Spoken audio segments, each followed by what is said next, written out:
Hello everyone, welcome to Royal Palace online crash course classes. Today in this video I am going to discuss about work power energy, a quick revision of work power energy chapter. Just we will recap the formulas and some basic concepts in work power energies, and then we will solve some numericals. See here, work is said to be done when a force acts on a body and it moves to a certain displacement. So work done is equal to, it is a scalar quantity, it is F bar dot S bar. Work done is equal to F bar dot S bar, that is Fs cos theta. Work done will be 0 when cos theta is 0 or displacement is 0 and force is 0. Next, if force is varying, suppose if force is not constant, if force is varying, work done is equal to integral of F bar dot ds. Next, power. Power is rate of doing work, that is work done by time taken is power, F bar dot S bar by T. Okay. Instantaneous power is change in work but change in time for a short period of time. Next, potential energy of a spring.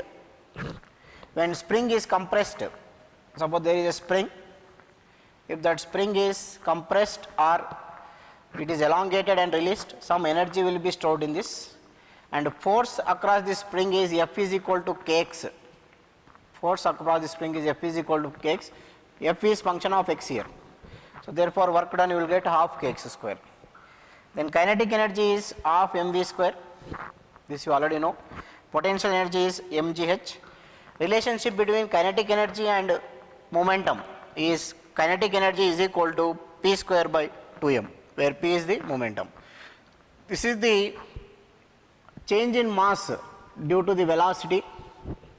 If a body is moving with a velocity v with respect to an observer, then m naught is the rest velocity and new mass will be, there will be slight variation in the mass. That slight variation we can calculate, the mass is m is equal to m naught by root of 1 minus v square by c square, where c is the velocity of light, m naught is the rest mass. Next, springs in series. When springs are in series, the formula for that is effective spring constant will be 1 by k1 plus 1 by k2. When springs are arranged in series, what happens? Let us see here. When two springs are, let us assume two springs are arranged in series. This spring constant is k1, this spring constant is k2. Here you attach a load, then total elongation is equal to elongation in first spring, elongation in second spring. So based on that concept we can calculate the effective spring constant formula. 1 by k is equal to 1 by k1 plus 1 by k2. What remains constant here is, for two springs this elongation will be E1, this elongation will be E2 or x1 x2. Total elongation is equal to elongation of first spring plus elongation of second spring. We can calculate total net, this is the effective spring constant is equal to 1 by k is equal to 1 by k1 plus 1 by k2. Next, in parallel combination k is equal to k1 plus k2. This is it, this is for parallel combination. Next topic after this will be collisions. Collision, you know already, it is a temporary interaction between two bodies where mutual exchange of momentum will take place. Momentum of first body is given to second body, momentum of second body is given to first body. If two bodies of mass m1 and m2 are getting interacted where momentums are exchanged, that is called collision. This is a small temporary interaction between two bodies for a small period of time. It is nothing but another form of Newton's third law. Suppose two bodies m1 and m2 they are getting collided. The force of m1 is given to m2, that is m1 applies force on m2, m2 also applies force on m1. This is nothing but another form of Newton's third law. In case of collision, momentum is always conserved, but in case of elastic collision, both momentum and kinetic energy are conserved, where in case of inelastic collision only momentum is conserved but kinetic energy is not conserved. Then momentum before collision is equal to momentum after collision. Then velocity of a body, let us consider two bodies of mass m1 and m2. Two bodies of mass m1 and m2 are moving with velocity v1 and v2, sorry u1 and u2. If they are moving in straight line, they are colliding. What is the velocity of first body after collision? We can get the formula v1 is equal to m1 minus m2 by m1 plus m2 into u1 plus 2m2 u2 by m1 plus m2. Next, velocity of second body after collision, v2 is equal to m2 minus m1 by m1 plus m2 into u2 plus 2 m1 u1 by m1 plus m2. Next, fraction of kinetic energy transferred. So during inelastic collision, what happens? Kinetic energy is not constant. Kinetic energy before collision and after collision will be different. Some amount of kinetic energy will be lost. That energy lost during collision is 1 by 2 m1 m2 by m1 plus m2 into u1 minus u2 whole square into 1 minus e whole square. So fraction of kinetic energy transferred, that means how much kinetic energy is transferred by first body to the second body is equal to 4 m1 m2 by m1 plus m2 whole square. Fraction of kinetic energy retained also they will ask you. Fraction of kinetic energy retained means 1 minus 4 m1 m2 by m1 plus m2 whole square. Next part is coefficient of restitution. Coefficient of restitution is, it is the ratio of relative velocity of separation after collision and relative velocity of approach before collision. That means if two bodies are moving with velocity u1 and u2, with velocity u1 and u2, then what happens is you have to calculate the relative velocity. Before collision they are approaching each other, after collision they will separate. After collision they will separate. So relative velocity of approach before collision, relative velocity of separation after collision. This is the relative velocity of separation after collision divided by relative velocity of approach before collision. So v1 minus v2 by u1 minus u2, and this is the height travelled. So when a body is dropped from a height h, after hitting this floor, this will bounce back to certain height, again it will come back. So what is the height travelled after nth collision? Here ground will take it as one body, this we will take it as another body. E is the coefficient of restitution. Then height travelled after at nth collision is hn is equal to e to the power of 2n into h, and total distance travelled until it comes to rest. This body will fall like this and again it will continue and it will come to rest. So what is the total distance travelled? Total distance travelled means first it is falling from height h, then afterwards 2h1 you have to add, because it rises to height h1 and again falling h1, 2h1 you have to add, and again 2h2 plus 2h2 and so on. So if you do like this, then you will get the total distance travelled. Total distance travelled is s is equal to 1 plus e square by 1 minus e square into h. Next, total time taken. Total time taken is t is equal to 1 plus e by 1 minus e into under root of 2h by g. Next, total change in the impulse. What is the change in impulse? Impulse is force into time. Impulse is nothing but product of force and time. What is the change in the impulse of the body after total journey? What change you are getting in the impulse? That is delta j is equal to m into root of 2gh into 1 plus e by 1 minus e into root of 2gh into 1 plus e by 1 minus e. Next, change in kinetic energy. Change in kinetic energy is mgh into 1 minus e whole square into 1 by 1 minus e square. This is the change in kinetic energy of the body when after coming to rest. So it starts when I release a body onto the ground, or if a ball is released onto the ground, it will hit the ground and again it will bounce back. Again it will fall down and again it will bounce back, and it continues its journey until it comes to rest. So once it comes to rest, what is the total distance travelled by it is equal to s is equal to 1 plus e square by 1 minus e square into h.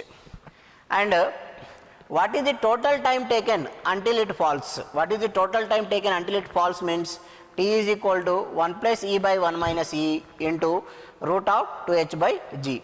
Then what is the total change in the impulse until it comes to rest, that is delta J is equal to m into root of 2gh into 1 plus E by 1 minus E.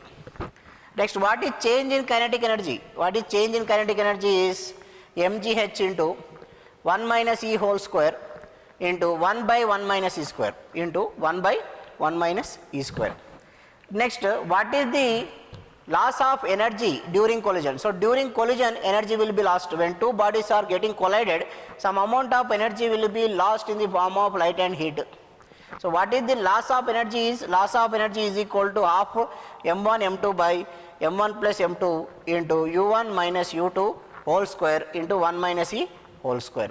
So based on this work power energy and based on work energy theorem, they will ask some questions. What is the work done to lift a rod which is present? There is a rod which is present on ground like this. What is the work done to lift? Means change in potential energy. Change in potential energy is equal to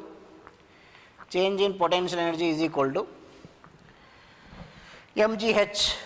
Here height you have to take the center of mass of this rod, you will get mgl by 2. What is work done to rotating a simple pendulum to an angle theta? That is also you know mgl into 1 minus cos theta. There is a simple pendulum which is, there will be a simple pendulum, that simple pendulum is moved to an angle theta. What is work done? For this we will use the concept of change in potential energy is the work done. So according to work energy theorem, change in total energy is equal to work done.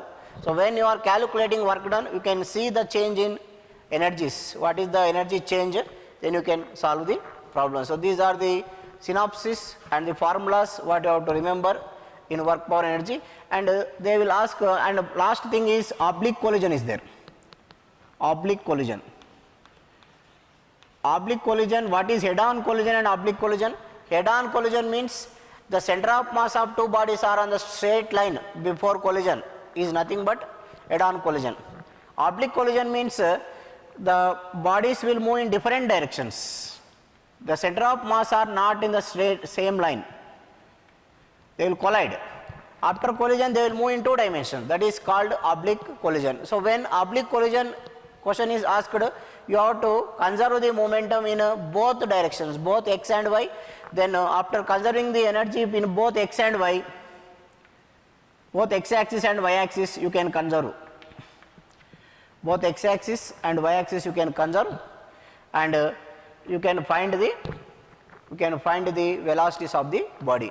So there was one question in NCERT, two identical balls or two identical bodies of mass m are present. This identical mass hits the another identical mass at rest obliquely. This identical mass hits another identical mass at rest obliquely. Then what happens? Prove that they are moving at right angles after collision. So after collision they are moving. Prove that they are moving at right angles. This is the question. So what you have to prove is, after collision they are moving at right angles to each other. That means with the line of contact they are making 45 and they are moving with right angles. This question we can solve simply in one or two steps only by applying conservation of momentum and conservation of kinetic energy. Momentum of first body I will take P, and momentum of second body initially is 0. After collision, momentum of first body I will take P1, momentum of second body I will take it as P2. Apply conservation of energy. Conservation of they are colliding elastically, they will collide elastically. Question is given like this, colliding elastic. Conservation of energy apply, P square by 2m is equal to, for this no kinetic energy, this I can write P1 square by 2m plus P2 square by 2m. As they are identical bodies, will get cancelled. Okay. Now what you got? P square is equal to P1 square plus P2 square. P1 square plus P2 square. Now this is initial momentum, this is final momentum. Now these two are nothing but vectors. So magnitude of momentum P bar is equal to P1 bar plus P2 bar, because these two are, then this is the angle between them. Angle between them you take theta, then equate. So what is the magnitude of this? P square is equal to P1 square plus P2 square plus 2 P1 P2 cos theta by using parallelogram of vectors. So what you will get?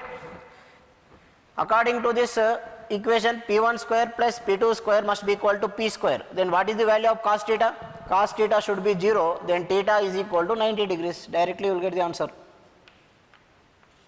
For this, no need to take the resolving components of momentum. By applying conservation of energy, conservation of momentum, you will get the answer direct, because P square must be equal to R square is equal to P square plus Q square in parallelogram law of vector. When we will get R square is equal to P square plus Q square? Only when theta is 90 degrees. So P square is the resultant, initial momentum, final momentum.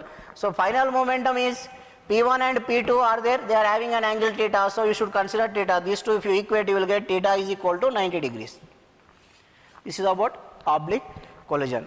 So please take the screenshot of this video and practice the formulas, and you start doing problems. If you have any doubts, you can leave in our WhatsApp group. Thank you for joining me. Please subscribe my channel and share the videos.